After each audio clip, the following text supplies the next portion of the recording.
Alrighty. Hello again. Hopefully this guide goes a lot better and my mic doesn't cut out. I've tried to make a few changes and this also might be pretty loud, so if it is, I apologize.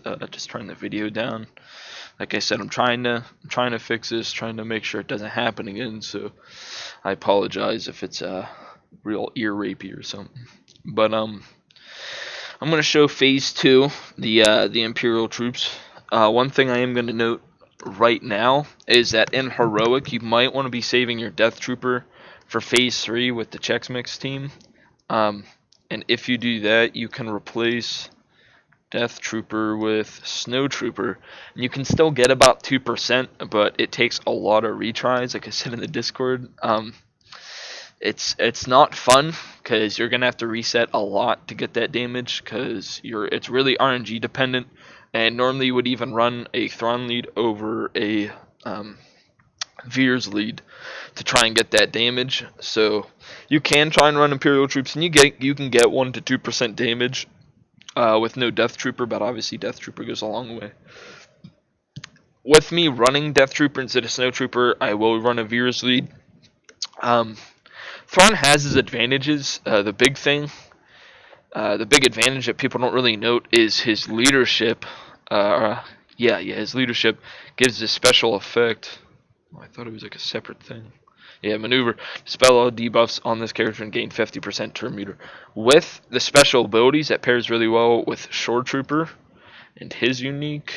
What is it? This is it. Whenever another allied Empire unit uses a special ability, if Shore Trooper is taunting, they gain 15% turn meter, and Shore Trooper recovers 10% max health. So you'll most likely be having Shore Trooper taunting all the time, maybe one turn that he might not. So with Thrawn's lead, you can use his second ability not only for 50% turn meter from his, but another 15 from Shore Trooper. Plus you have the phase 2 ability, which also counts as a special. So it can allow you to skip turns, so you don't have to hit Scion unless it's going to be like a bigger hit. So you don't have to, just feed them turn meter with like 4 or 5k hits or anything. So it can allow your team to go pretty fast, get some big hits, but at the same point, like I said, it's very tough to run. You're definitely going to have them probably gear 12-ish, and I don't have mine at that. But we're talking about T6 right now, at least. You can use this on Heroic, like I said. I mean, it will work completely fine. Just once again, if you're trying to save Death Trooper, you might want to try and run Snow Trooper and see if you can get the 1 to 2%. Nothing really changes mod-wise or anything if you're to use Snow Trooper, just whatever you mod Snow Trooper for. I mean, mine is just crit damage, crit chance. I'll go over. I don't even have a single mod in it, so never mind. We'll just go with the main team. We got General Veers here. Speed would probably be the best thing that you can get for him. This is kind of like a C-D mod kind of team, most likely C. They're not bad, but they're not really that good. I don't like to swap my mods around because I used to do that a lot, and I kind of hate doing it. I'm really tired of it, so for now, I'll just keep these mods on them. And Heroic, I might do some swap outs just to make sure I can get my highest damage potential, but especially for T6, I'm not worried about that. So if you got a speed set, that would be good. As you can see, I don't really have any kind of sets, mainly because I'm just going for speed secondaries on him. You see I got 11, 14, 15, 11, 30 from the arrow, and then I have a potency plus. Nothing really special about it. For this team, I'd probably say go full protection, especially with Veers unique and the troopers and whatnot. They can regain that protection. So you can go for protection, offense. I mean, health still helps. Defense still helps. It's not really too mod dependent as long as you got some decent speed. Short Trooper I sometimes use in Arena. Actually, I have him in there right now. So he's got some decent mods. 80 speed. I'm getting 23k protection out of these mods. Once again, set doesn't really matter. You could run just about anything. I mean, I have potency, but obviously it doesn't really affect anything besides this basic. But 9 speed there, 9 speed here, 13, 30 on the arrow, 11 here, and 10 here. So I got what's called a health and 2 protections. I mean, if this could be protection, I'd probably want to run that, especially with you Thrawn on the team. If you recover protection for Shore Trooper, it definitely goes a long way. But right around 200 speed has worked for me. I do have him at gear 12, by the way. He's the only one I have at gear 12. Stark is only at 9, but yet he can still perform. It would definitely help to get him up, especially with his survivability, because he can die pretty easily. He's definitely the weakest person on the team, well, at least for me. Same thing as Veers for the most part. You're really just looking for speed. I might be able to optimize this better. I'm sure if I had a speed arrow with speed on the primary, I'd be running that instead. But anyways, you got 8 speed, 10, 8, 30 from that, 31.5% crit chance, 11 speed. The crit damage, I mean, it's not a big deal. It's kind of whatever. I mean, more damage, but Stark isn't really much of a damage dealer. So that doesn't matter. Tenacity, once again, doesn't really matter. Again, like I said, these aren't really my best mods. These aren't super optimized or anything, but they can still provide a lot of good damage. Thrawn, every now and then I'll throw in Arena, but I like to keep him geared. Modded, just because he's so good. 14 here, 9 here, 8 speed here, 30, 12, and 9. You can see I'm running mainly protection. Got a health on there too.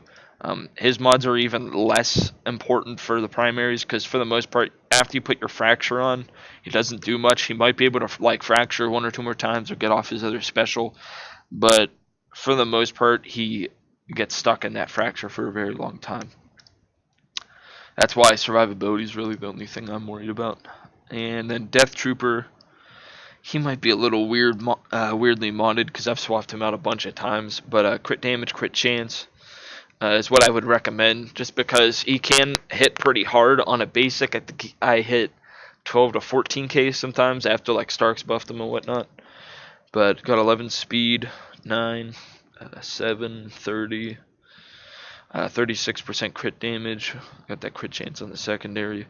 Then 14 speed. Whenever I do run him in Heroic, or at least last time I do like to swap this out for another mod that I have that's pretty much, it's got the same crit damage, it's got crit chance, but it also has speed on it. But I keep that on another character. As you saw, the gears, I have 11, 12, 11, 9, and then he is also 12, Shore Trooper. So this is, it's not max gear or anything, but it's still kind of up there. There's not really too much else to mention. None of the other troopers really work too well. I mean, if you can afford to put Magma Trooper in with Death Trooper, I'm sure most of you guys have seen that strat, since Magma Trooper can hit 2 times, and if there's no other targets to hit, he'll hit the raid boss 2 times, and if it's a death mark, then that's 2 hits on the death mark. So that can work. It's normally better for phase 1, because Magma Trooper gets to go a lot, but I've seen Magma Trooper used with Death Trooper in phase 2, and I know it still works, so go ahead and get into a battle. Like I said in my last video, but my audio cut out, I don't really reset in T6. I just kind of go for my best damage right off the bat, and whatever I get is what I get. So that's always great. I tried to swap with Death Trooper so we could get a death mark up, but my Thrawn is too fast, so I guess I'll just use that. Waste a turn. Definitely not the... I don't know if that would even be RNG. I think that's due to him being so fast. But once again, I'm not really worried about it. So we got that death mark up. Anytime that you don't have death mark up, but you have like Veer's special, look how close you are till death mark before you're going to use that ability, because if it's only 1 more turn or something for death mark, you might as well wait, because that mass attack is huge with death mark. Obviously does a crazy amount of damage, so there's no reason to just toss out the multi attack if you won't even be able to take full advantage of it. If you're not hitting the death mark, what is it, 5 times, then what's the point? Or 4 times, I think. So this is also pretty simple like phase 1. There's not too much to it, but after the death mark wears out, first person you're definitely going to focus is Sith Assassin, just like phase 1. In any phase, Sith Assassin should definitely be the most important person to take out, because she can give a turn meter boost, and whenever she does that, she goes invisible, and then she can hit you. She can put shock on one of your people, and that also can do some pretty good damage. So you definitely don't want her to go. The Marauders aren't really a big deal. They don't do much damage, and they can like inflict daze on a basic or on their special, maybe the basic as well. But I mean, it's very negligible. Plus, they're not too fast. This is the reason I like to have him pretty high damage, because you could use a special here, increase their cooldowns, but instead you want to get that kill as fast as you can. So we already got Sith Assassin out, which means I can immediately inflict Death Mark again. I'll toss my taunt up, and then I can go right back to work.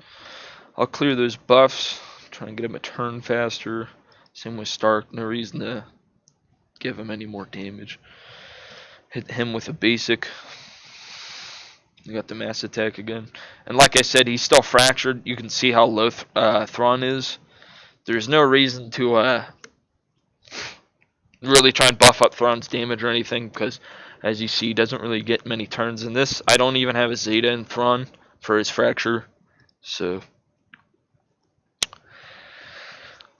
again, pretty simple. I mean, you're just tagging the raid boss. That's all you're really waiting for.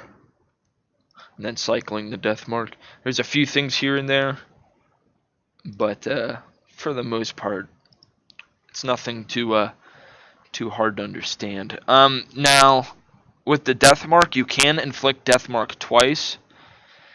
It's very hard to have it work. Normally, you might be able to get one turn out of Scion where he has 2 death marks on him, and it doesn't even count up over here. It'll just show 1 death mark, but whenever you hit him, it'll trigger 2 times.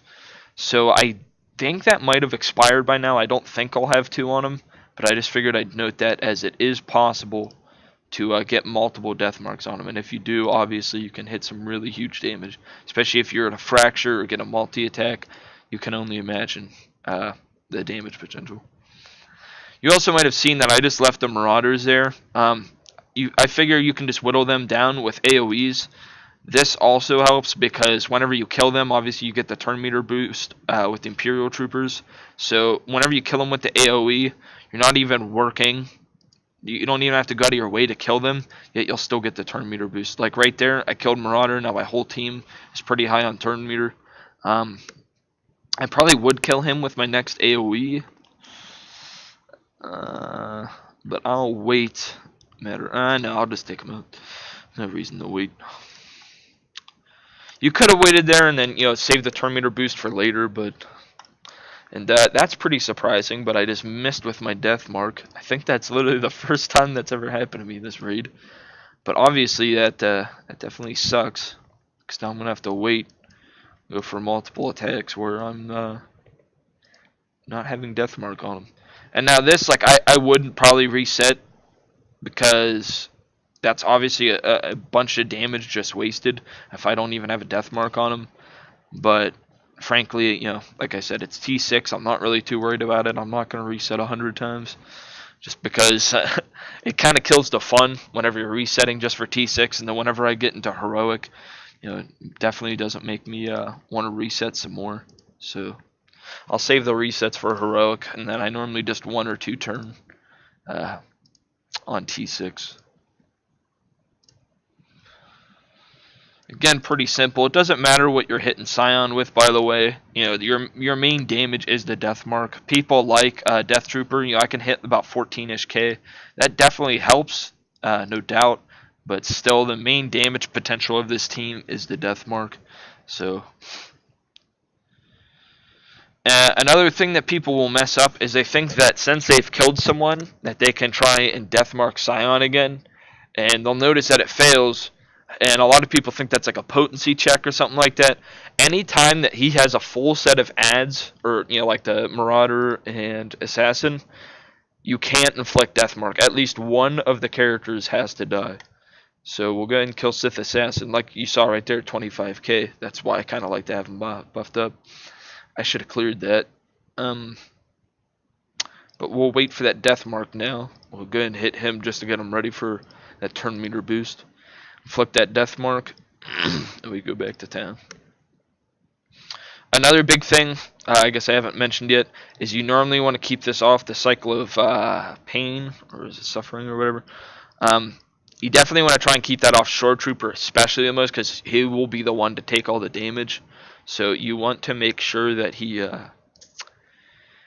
he's taking as little damage as possible. So we'll keep hitting the death mark. We have him really close to giving us that next turn meter boost, so that's nice. Clear that off Veers. Veers and Stark, you normally want to have the cycle of pain off, because they are very weak, and whenever you get later in, they can just straight up get one-shotted. I mean, they still can with no buffs, but it'll at least keep them alive longer. I mean, as you can see, they're already hitting my Shore Trooper very hard. You can, by the way, you can take the cycle of pain off of Deathtrooper. I'm not sure if that would result in higher damage or not. I've honestly never even tested it. I normally just let it stack up, because I like the damage potential that it has, especially whenever you're trying to kill the side heroes. So we'll keep this going. And there you can see the advantage. Special abilities, by the way, you saw he was just in yellow, now he's in green. Because as he's taunting, like I showed earlier, he's gaining 10% health every time I use a special. So right now, say he didn't have Death Mark and there's no reason to attack him, I could just use a special ability. Veers will get 15% turn meter, and Shore Trooper will get 10% max health. That's why Shore Trooper works as such a good tank in this raid, because he can survive so long, especially considering his basic. Now, I'm definitely trying to skip some turns here so he can get his taunt back up, but we can't hit with that death mark. Whoops, my bad. And we'll hit the taunt.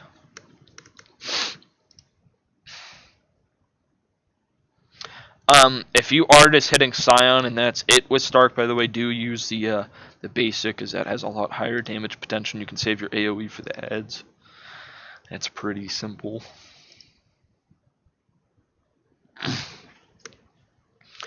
And there we just lost Shore Trooper. We got 3 turns. Once again, you could consider like resetting or something, but again, I'm not too worried about it. It's T6. Now, this is where you'll definitely want to be clearing your buffs off. With no Shore Trooper, you have no way of avoiding the counterattacks or anything like that, or just getting basic, because now he's going to do so much damage. I don't want to have, like, Death Trooper especially, I don't want him to have that cycle of pain, because that increases Scion's counter chance. It's pretty much maxed whenever you have cycle of suffering. So you really stand no chance whenever he starts going to town. As you can see, pretty much everyone's just getting one-shotted now. Whenever you're right here at the end, some people do ignore that you can do some pretty big damage with Thrawn and Death Trooper going back and forth. You can just keep inflicting Death Mark and fracturing just back and forth. I mean, it doesn't last for very long since he does so much damage and then eventually enrages, but there's no doubt some potential there. Because you can see that's 2 death marks plus a fracture. I wasn't paying attention to the percentage, but obviously that had to hit really hard. So that team resulted in 4.5 million damage. I used Ray earlier, and it was like 5 million or so damage. The reason I didn't record a video of that, especially for Phase 2, is in Heroic, that's not really important. If you guys still want to see that, if you want to see me use Ray in Phase 2 and how I would, it's definitely, it's very, very much not special, I guess you could say, as you get the cycle of pain, and whenever you have cycle of pain, obviously you're not getting your cooldown reduction, so it's pretty much just the damage and Illuminated Destiny that does all the work for you. Nothing else really does much in that attack. But like I said, got 4.5 million damage. I'm not sure what that equates to in percentage wise, but it definitely helps. You can see right there, that's 2 attacks, and that was about 10 million damage in Phase 2 for T6 at least. Like I said, JTR you'll want to save for Phase 1, Phase 4, 3. Normally you wouldn't use JTR in 2, but yeah, that should be it.